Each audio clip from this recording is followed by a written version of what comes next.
Many of you may be thinking you're conservatives, and conservatives are for free trade. Actually, there is nothing conservative about free trade.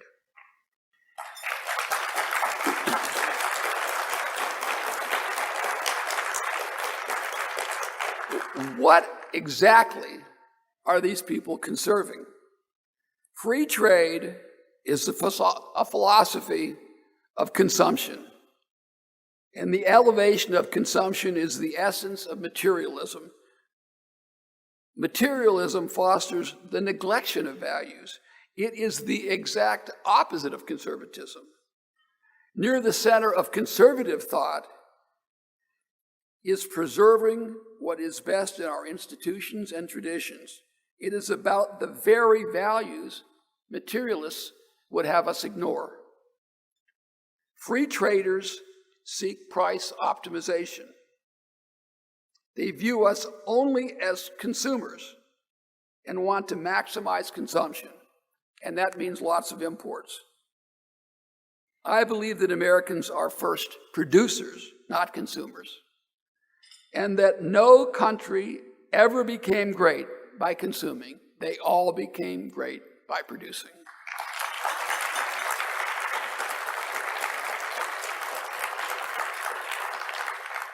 Many economists believe that we should have a free trade policy that produces the lowest price goods, and then we should enact programs like welfare or unemployment payments to deal with the negative effects this has on our citizens and our country.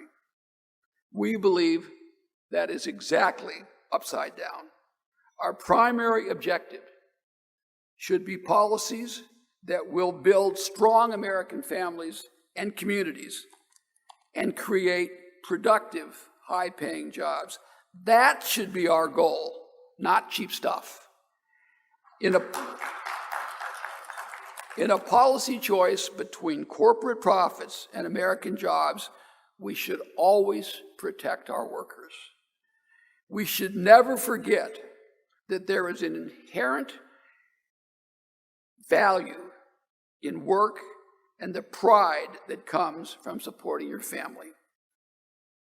This pride builds communities, and it should not be sacrificed for TV sets or T-shirts. This is the essence of conservatism, and making America great is the core of patriotism.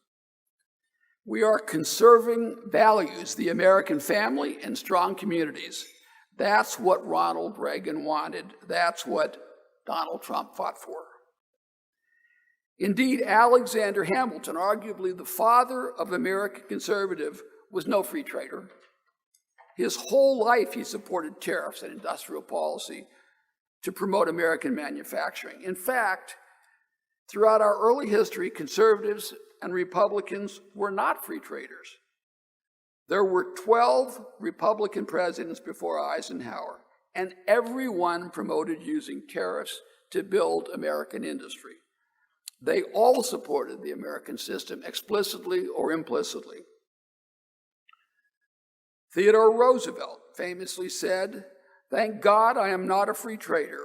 In this country, pernicious indulgence in the doctrine of free trade seems inevitably to produce fatty degeneration of the moral fiber." I subscribe to that view, in case you were wondering. The Gilded Age was a period of Republican ascendancy, relatively high tariffs, and monstrous economic growth. After World War II, President Eisenhower was far less concerned with building American industry. Our economy was the only significant one in the world, and he correctly wanted to see Europe and Asia rebuilt, the establishment of democratic governments, and the defeat of communism. President Nixon was for market economics, but then when there was a growing trade deficit and a run on our gold, he put tariffs on all of our imports and kept them there until our trading partners agreed to raise the dollar value of gold. Ronald Reagan spoke of free trade, but he insisted on limits on the number of Japanese cars coming into the United States. He protected our semiconductor industry. He required limits on steel imports, defended Harley-Davidson motorcycles, and trust me, I was there. I could go on. In fact, one libertarian group said that he was the most protectionist president since Herbert Hoover. No Republican president was really a free trader, with the possible exception of the Bushes, and even 43 put tariffs on steel to save our industry. Finally, let me ask you this. Many of you have taken economics classes in college. Probably all of your professors preach free trade. How many of them were conservatives?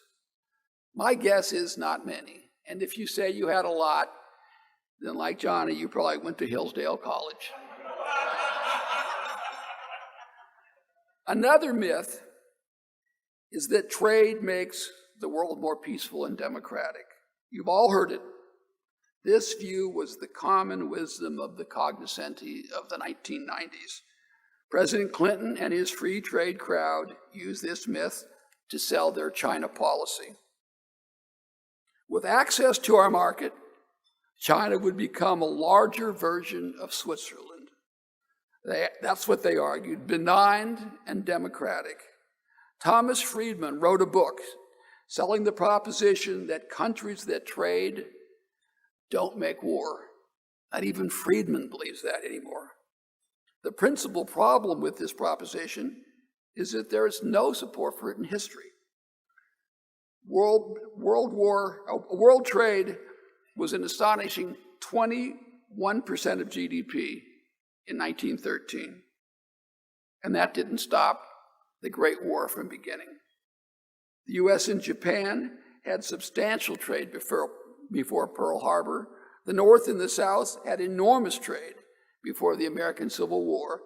And of course, Ukraine and Russia had much trade and economic connections. And that didn't stop Putin from rolling his tanks in. Let's consider another myth. We were taught that trade deficits don't matter. We have heard this from economists and newspaper editorial boards forever. It is true that if you run a trade deficit one year and a surplus the next, they may net out. Likewise, running a surplus with one country and a deficit with another likely won't matter. But that is not what has happened to America. We have been running deficits of hundreds of billions of dollars year in and year out for decades. These trillions of dollars come back in the form of foreigners owning American assets permanently. There is a statistic called the net international investment position, how much Americans own abroad, equity, debt, and property, versus how much foreigners own of America. The United States net international investment is an astonishing negative $16 trillion. Foreigners own $16 trillion more here than we own around the whole world. And there is a negative compounding. Foreigners, including China, own these assets and the future income of these assets. We literally are trading the wealth of our country, the ownership of our equity, debt, and property for Christmas tree lights and toys, for tennis shoes and garden tools. We are bleeding to death from self-inflicted wounds. So, do massive consecutive trade deficits matter? Only if you care who owns and controls your country. There's another myth. We're told that America is post-industrial. We don't need manufacturing. You've all heard it. We're going to have a services economy. This, too, is balderdash. We have the biggest economy in the world. We need to make and grow things. It is true that manufacturing jobs make up only about 11% of our employment. But these jobs, in turn, spin off millions of other jobs in the services sector, for example. Think accounting, advertising, transportation. Further, disproportionately innovation and productivity and exports are in manufacturing and not services. 65% of research and development is in manufacturing. 92% of our exports are in this sector. And 42% of productivity growth is in the manufacturing sector compared to only 24% for services. And generally, manufacturing jobs pay better. The median manufacturing job pays $22.50 an hour. The equivalent number for retail is $14.30. For hospitality, it's $13.70. And for administrative services, $17.50. Also, manufacturing workers, on average, receive far better benefits and stay in their jobs longer. But most importantly, 60% of American workers have only a high school education. Their best chance to get into the middle class is through manufacturing. If we want strong communities and an innovative economy, we need more manufacturing jobs and the related jobs that that sector creates. If you doubt me, just ask Japan, Germany, France, Korea, and yes, China.